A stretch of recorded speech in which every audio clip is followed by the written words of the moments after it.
예, 금요일 묵상의 시간입니다. 하나님의 뜻대로 로마에 온 바울은 감옥에서 살다 갔다. 하나님의 뜻대로 로마에 온 바울은 감옥에서 살다 갔다. 이런 제목으로 이번 주가 또 마지막 묵상 나누겠습니다. 자, 바울은 주 예수께 받은 사명을 따라 분명히 박해가 예상되는 그 예루살렘으로 결국 올라가서 예상대로 유대인들에게 잡혀서 폭행당해서 죽음의 위기에 처하면서도 부르신 사명, 하나님이 부탁하신 말씀을 따라 예수가 그리스도 되심을 전하는 그런 삶을 살아갑니다. 또 그 결과는 로마 군대에 의해서 옥에 갇히는 것이었고, 이제 로마로 향한 길에서는 2주간 동안이나 그냥 죽으라고 불어대는 이 광풍으로 인해서 거의 죽음의 지경에까지 다다르는 그런 길을 걷게 되었는데, 근데 바울은 그로 인해서 하나님께 불평과 불만을 늘어놓는 그런 삶이 아니라 끝까지 믿음 따라 사명을 향해 나아가는 그런 모습을 보여주었습니다. 그러니까 지중해에 불어온 유라굴로의 광풍을 만나서 거의 죽음의 지경까지 갔지만 하나님께서 사명을 붙들고 끝까지 나아가는 이 남은 자, 이 바울을 통해 로마에도 복음을 전하게 하시기 위해서 바울을 살리시는데, 그렇게 폭풍 속에서 겨우 그래서 목숨을 건져서 한 섬에 도착하게 되거든요. 바로 그곳이 이탈리아 남부의 몰타라는 섬이었습니다. 하나님이 걷게 하시는 길은, 이걸 보면, 바울의 이 길을 보면 결코 구름 타고 하늘을 날아가는 그런 길이 아니다라는 사실을 꼭 기억하십시오. 험난한 길입니다. 적어도 이 세상을 걸어가는 동안 그 길은 절대로 평탄한 길이 아닙니다. 그래서 예수를 믿어도 정말 우리는 각오하고 믿어야 돼요. 예수를 믿으며 단지 험한 그런 어떤 삶을 피해가고 남들보다 더 많이 복받고자 가고자 했다면, 여러분, 이건 주소를 잘못 찾았다라는 거 잊지 마십시오. 자, 그래서 28장 그렇게 겨우 살아서 육지에 올라오니까, 이제 이 몰타섬의 원주민들이 막 불을 피우고 막 영접을 해줬습니다. 그러니까 참 이런 폭풍 속에 살아온 거는 정말 이 사람들은 특별히 신의 은총을 받았다, 그렇게 생각을 했겠죠. 그래서 이제 원주민들이 생각할 때는 막 신의 축복을 받은 사람이라고 생각을 했기 때문에 잘 대접을 하려고 했습니다. 자, 그래서 그렇게 겨울바다를 고생하던 사람들이 살아서 이제 육지에 이제 불을 피웠는데, 이제 불이 약해서 그랬는지 바울이 그 불에다가 이제 장작 더미를 더 집어넣으려고 한 묶음을 이제 집어가지고서 그렇게 딱 넣었는데 그 나무 더미에서 독사가 나와가지고 바울의 손을 물어버렸습니다. 그러니까 그 섬 사람들이 볼 때, 저건 진짜 살인자다. 아니, 이런 폭풍 속에 바다에서 용케 살아온 게 정말 어떤 신의 은총이라고 생각했는데, 이건 하늘의 공의는 이건 분명하다, 이래가면서, 결국 저게 죄인이니까 이 독사가 물었지, 이래가면서 바울이 곧 죽을 거라고 생각을 했습니다. 그런데 바울이 독사에 물리고도 죽지 않으니까 이제 이 섬 사람들이 바울을 신이라고 떠받들고 높여요. 그러니까 눈에 보이는 현상을 따라 믿음 생활을 하는 사람들이 바로 이 세상의 사람들이고, 전형적인 그런 모습인 거예요. 보이는 현상을 따라 살아가는 게. 그러니까 이 사람들이 원주민이고 뭘 모르는 우상숭배자여서 이랬다는 게 아니라, 이런 원리는요, 교회를 다닌다고 해도 하나님의 말씀의 가치를 따라 온전하고 바르게 하나님의 뜻을 따라 살아가지 못하면 이렇게 다 보이는 현상에 휩쓸릴 수밖에 없어요. 교회 안에서도 이런 식으로 살아간다니까요. 뭔가 누가 잘못되면 저거 하나님께 죄져서 그래, 이게 기본적으로 막 튀어나와요. 그래서 우리가 조심해야 됩니다. 특히 신앙 안에서 열심히 날 때 이제 이런 함정에 더 빠지거든요. 이런 열심을 내고 자기는 열심히 하는 것 같다고 생각할 때 남이 그렇지 않은 모습이 보인다고 해서 마음대로 말하고 그런 경우가 굉장히 많습니다. 그러니까 교회 안에서도 이런 일들은 여전히 비일비재 벌어지는 일들이에요. 그래서 교회를 다닌다고 해서 다 무슨 강건한 하나님의 자녀다, 그렇게 말할 수 없어요. 하나님의 말씀으로 철저하고 바르게 무장되지 않는다면 언제라도 이 세상의 폭풍에 휩쓸리고 우리 눈에 보이는 그런 일들로 인해서 쉽게 남을 정죄하고, 결국에는 세상의 것들에 휩쓸려서 세상으로 갈, 생명의 길이 아닌 또 다른 길로 또 갈 수 있어요. 말씀의 바른 가치를 따라가려고 하지 않는다면, 교회를 다닌다고 하면서도 그렇게 뭔가 신비적인 현상, 그러니까 현상을 쫓아가는, 거기에 휩쓸리는 경우가 너무나 많죠. 그러니까 아무리 교회 안에서 여러분 신비한 현상이 벌어진다고 해도 이게 바르게 이것이 어디로부터 온 것인지를 잘 분별하고 깨달을 수 있는 그런 우리가 되어야 됩니다. 하나님의 말씀을 가지고. 그래서 교회 안에서 신비한 현상이 벌어진다고 다 하나님으로부터 온 것이 아닐 경우도 있다는 거 잊지 마십시오. 이건 내 얘기가 아니라 성경에서 그렇게 말씀을 해주셨어요.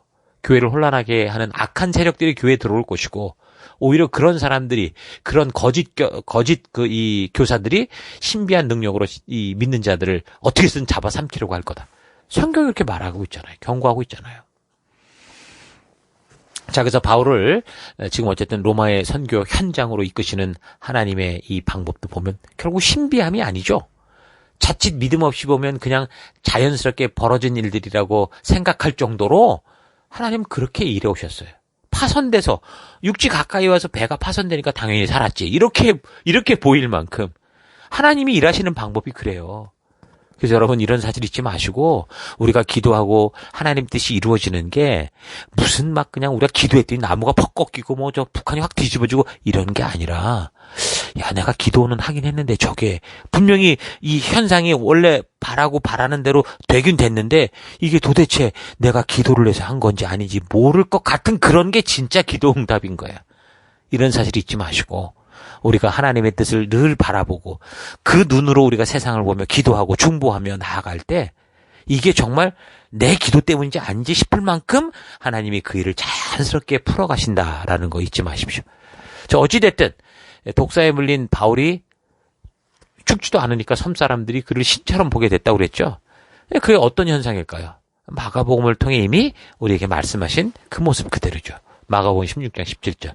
믿는 자들에게는 이런 표적이 따르리니 곧 그들이 내 이름으로 귀신을 쫓아내며 새 방언을 말하며 뱀을 집어올리며 무슨 독을 마실지라도 해를 받지 아니하며 들었죠? 무슨 독을 마실지라도 해를 받지 아니하며 뱀을 집어올리며 병든 사람에게 손을 얹은즉 나으리라 하시더라. 바로 이 약속을 받은 그런 주인공이 바로 우리예요. 성도들이에요. 그래서 어떤 사람들은 참 좀 어리석게 이거를 증명하겠다고 스스로 막 독사에게 손 놓고 막 괜히 그러다가 죽는 사람 있잖아요. 여러분 지금 바울에게서 나타나는 이런 현상, 이 하나님의 이 말씀 그대로 나타나는 이 현상은요, 바울이 이 약속을 믿고 하나님을 시험하려고 독사에 물린 게 아니에요. 그냥 그가 부름받은 사명을 따라 그렇게 나아가고 또 남을 배려하고 섬기기 위해서 이 남을 위해서 섬기려고 하다가 그 겨울바다에서 막 그 죽음의 공포에서 나온 사람들을 추모하니까 불을 더 지펴주려고 하다가 당한 거였어요. 그러니까 뭐예요? 우리가 하나님의 약속을 믿되 하나님을 시험하듯이 믿는 그게 참된 믿음이 아니에요. 우리는 기도를 통해서 하나님을 시험하는 일이 얼마나 많습니까? 여러분 그런 게 아니라 성경에 나온 그 말이 진실이라는 것을 증거하기 위해 일부러 행동하는 그런 게 아니라 단지 우리는 우리에게 주신 사명을 위해서 그냥 그 길을 걸어가면 되는 거예요. 그 길을 걷다가 그때 이 바울처럼 남을 섬기는 자리에서 뭐 뱀에 물리기도 하고 또 어떤 일을 당하게 되더라도 바울처럼 해를 당하지 않고 사명의 길을 걷게 될 수 있는 거고 또 병든 사람에게 손을 얹은 즉 낫는 놀라운 일들이 자연스럽게 그 사명의 순종의 길에서 생기는 거예요.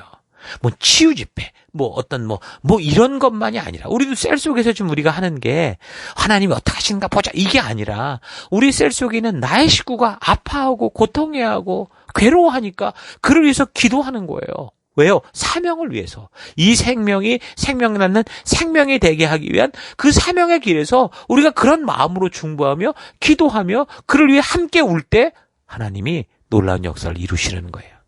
마가복음의 약속대로 사명의 길을 따라 믿음으로 걷는 바울에게 이 약속이 그렇게 진짜 하나님의 약속이다라는 사실이 드러나게 된 거죠.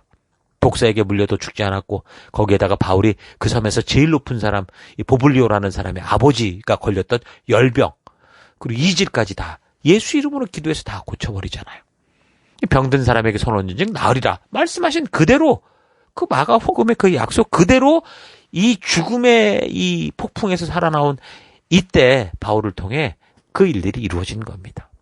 그래서 우리도 하나님을 시험하고 이 말씀이 사실인가 해서 그 사실을 의심하면서 어떤 증거를 가지기 위해서 기도원처럼 여기에 물을 내려라 저기에 불을 내려라 이런 식으로 행하지 마시고 그냥 우리에게 주신 그 믿음의 길을 걸어가면서 말씀대로 행하며 순종하는 우리가 되길 원합니다.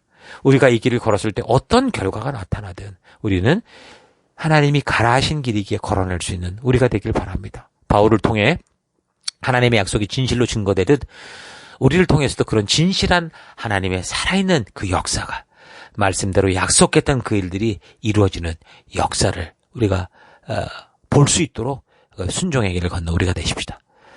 자, 바울이 하나님께서 그 풍랑 속에서 나타나 그에게 주신 사명을 이룰 것이라는 약속을 믿고 그 거친 풍랑이 여전한데 거기에 지쳐있는 이 사람들, 이 삶을 포기했던 사람들을 격려하고 세우고 또 섬에서도 사람들을 섬기고 배려하고 또 거기에다가 섬 사람들까지 그 고통받는 사람들까지 섬기고 세워가니까 어떡합니까?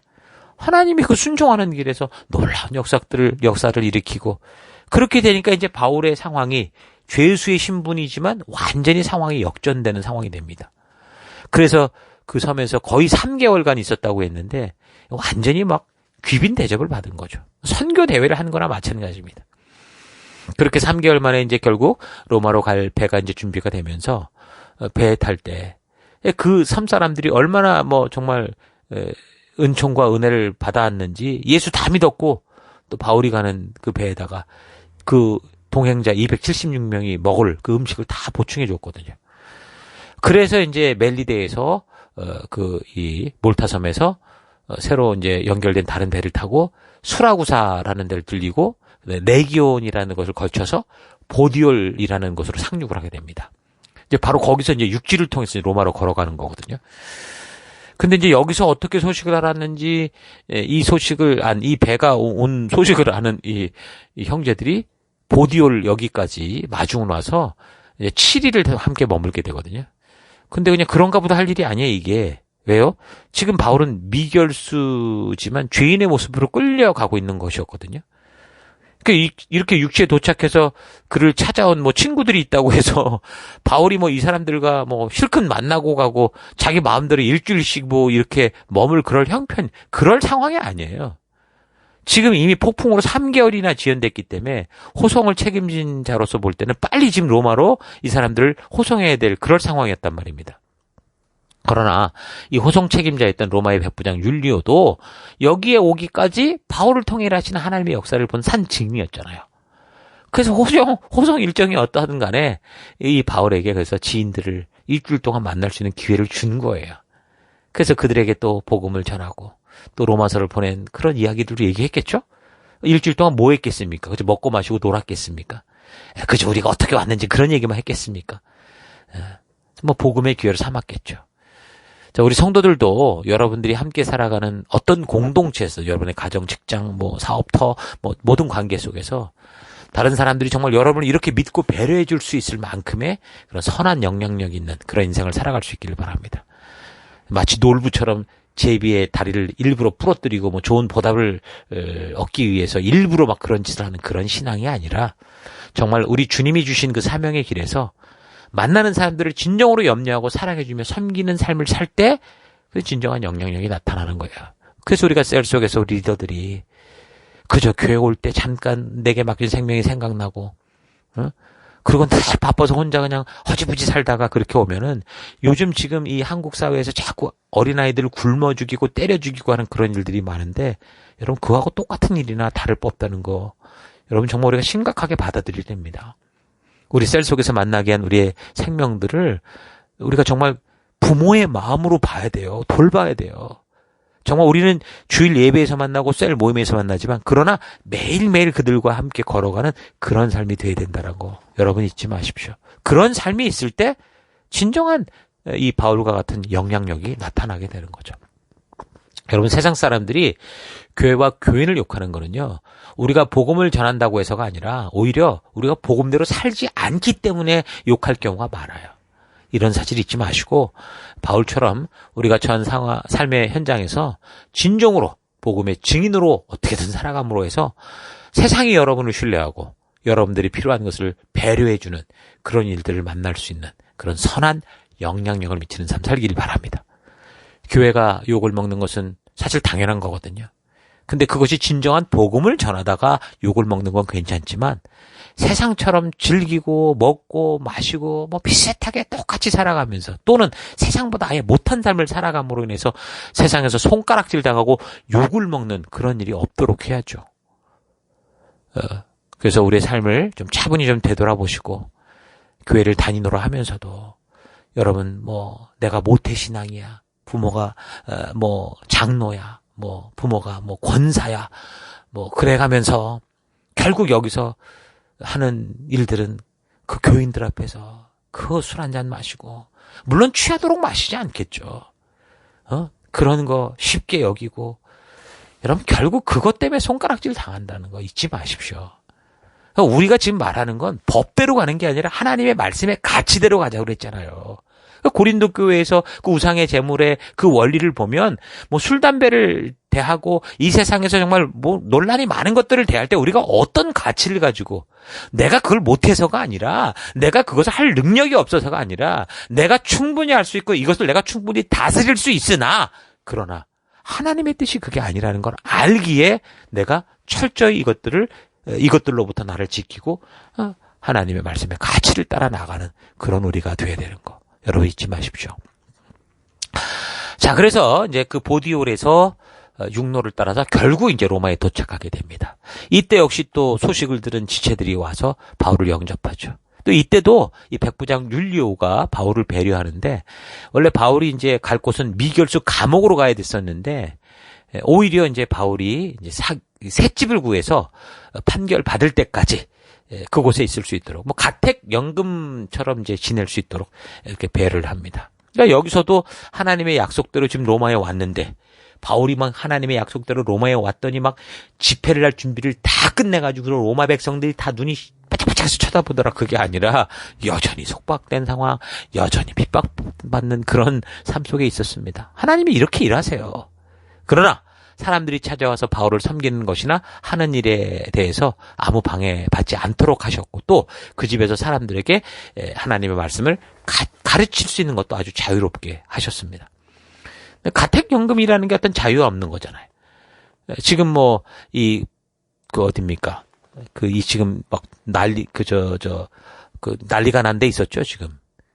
뭐 갑자기 생각이 안 나는데 지금 뭐 이 쿠데타 일어나고 막 이런 그 군부가 막 다스리고 그런 미얀마에서도 지금 뭐 좀 백성들이 추앙하는 이 여자 리더가 지금 가택연금 상태잖아요.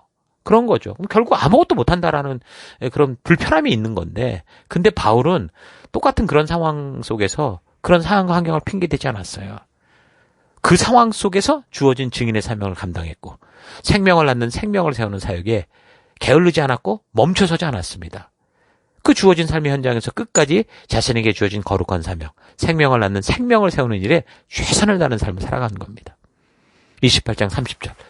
바울이 온 이태를 2년을 자기 셋집에 머물면서 자기에게 오는 사람을 다 영접하고 하나님의 나라를 전파하며 주 예수 그리스도에 관한 모든 것을 담대하게 거침없이 가르치더라. 그러니까 하나님의 일하시는 이 방법을 여러분 잘 되새겨야 됩니다. 죄인의 몸으로 있으면서 기적과 역사들이 나타났음에도 마술과 같이 바울을 자유의 몸이 되게 해서 온 로마를 휘짓고 다니면서 뒤에 엎어버리는 그런 일을 하지 않았고 그 속박과 제한된 상황 안에 그가 있었지만 끝까지 믿음으로 순종하며 하나님의 진심을 전하는 이 바울의 마음을 그 마음, 그 결단, 그 남은 자의 의식, 증인된 이 가치, 이 빛과 소금된 그 뜻을 가지고 일을 하신 거죠. 이게 교회의 일이고 성도인 여러분과 제가 살아갈 삶의 태도고 교회를 통해서 하나님이 일하시는 방법입니다. 여러분들에게도 바울과 같은 이런 순종과 믿음의 삶이 있어야 이런 남은 자의 의식, 증인된 삶을 살고자 하는 의지가 있어야 하나님께서 하나님의 일을 행하실 수 있다는 거 잊지 마시고 때를 얻든지 못 얻든지 우리 하나님의 진심을 전하는 믿음의 삶을 살아가는 여러분 되길 바랍니다. 자, 이렇게 그 능력의 종 바울이 가택연금 상태로 복음을 전하고 있는 이런 모습으로 그러니까 생명을 낳는 생명을 세우는 사명에 계속 충실했고 어떤 상황 환경 속에서도 증인된 삶을 살아가는 이 이야기를 마지막으로 사도행전의 역사 기록이 마쳐집니다. 자, 사도 바울은 어디를 가든지 이렇게 보면 시간 때우는 삶을 살지 않았습니다. 사실상 사명대로 살다가 너무도 힘들고 너무도 어려운 상황들이 계속되고 있었는데도 부름을 받은 사명에 최선을 다하는 그 증인된 삶을 살아갔죠. 가택연금으로 있으면서도 복음을 전하고 그가 미리 보냈던 이 로마서를 더 깊이 가르쳤을 것이고 나중에 결국 가이사 앞에 서기 전까지 그 사명의 일들을 쉬지 않고 감당해 갔습니다.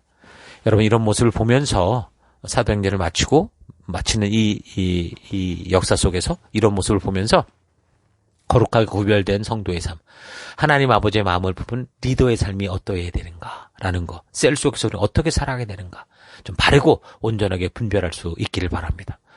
여러분들도 그래서 부름받은 거룩한 성도로서 각자 살아가는 삶의 그 환경이 어떤 상황과 환경이 다가온다고 해도 그곳에서 시간 때우고 살기 바쁜 인생 그걸로 끝나는 게 아니라 그 어려움 속에 시간을 창조해내서 주님이 주신 이 사명을 위해 걸어가는 여러분들 수 있기를 축원합니다.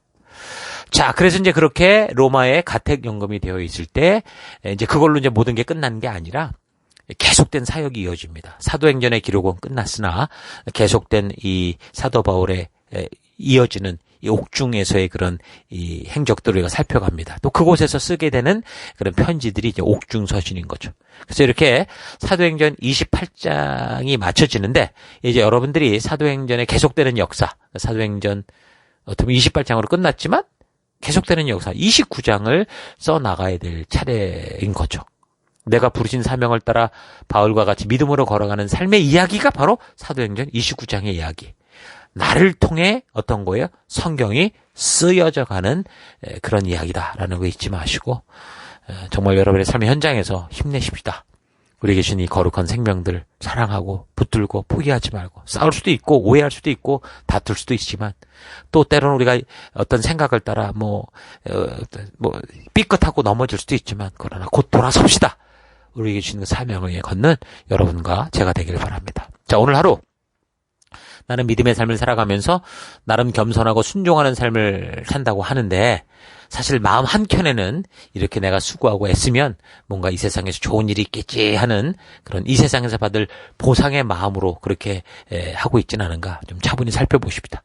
바울이 예루살렘에서 잡힌 후 로마로 오기까지 거의 2년이 넘는 3년의 시간이 있었는데 그 과정 또한 감옥에 갇히는 길, 매 맞는 길, 또 심지어 폭풍과 풍랑으로 죽을 고비를 넘기는 길, 또 로마에 와서도 또 2년 동안 감옥에 갇히는 그런 길들이었습니다. 하나님의 진심을 알고 하나님의 뜻과 명령을 하는 바울이 걸어온 길이 바로 이런 길이었어요. 예수를 믿은 후 그의 평생에 그는 꿈 같은 길, 정말 구름 타고 하늘을 나는 그런 길을 걸었던 적이 없습니다. 그리고 그런 믿음의 삶의 끝, 그의 인생의 마지막이 뭔지 아십니까? 참수형으로 목이 잘려 죽는 것. 그게 그의 삶의 전부였습니다. 그러니까 로마의 감옥에 온 그는 그렇게 살다가 그렇게 간 거죠.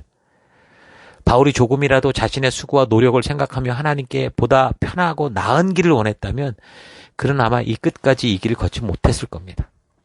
오늘날 많은 성도들이 왜 믿음을 자꾸 버립니까? 왜 자꾸 믿음 안에서 게을러집니까? 자신의 수고와 노력의 대가를 이 땅에서 받기를 바라는 그런 마음들이 있기 때문이죠. 그거 재산이 됐든 명예가 됐든 사람들은 그런 대가를 바라는 욕심을 버리지 못하기 때문에 수도 없이 자신의 믿음으로 걷던 길을 저주하고 되돌아 세상으로 가버리는 그런 경우가 많습니다. 세상에 안 가도 교회까지 머물면서 교회를 더럽히고 세상을 즐기고 하는 이상한 삶을 살아가죠. 초대교회 역사를 보여주는 사도행전은 결코 그런 대가를 받아서 대박 누리는 그런 믿음의 길에 대해서는 전혀 이야기하고 있지 않습니다. 바르고 온전하게 믿음이 무엇인지를 여러분 깨닫기 바랍니다. 이 세상에 미련을 두지 말아야 됩니다. 재물을 주시면서 먹고 살만한 것 외에 나누어 주라고 주신 것이 우리에게 있는 여유다라고 생각을 하시고 베푸는 삶을 사십시오.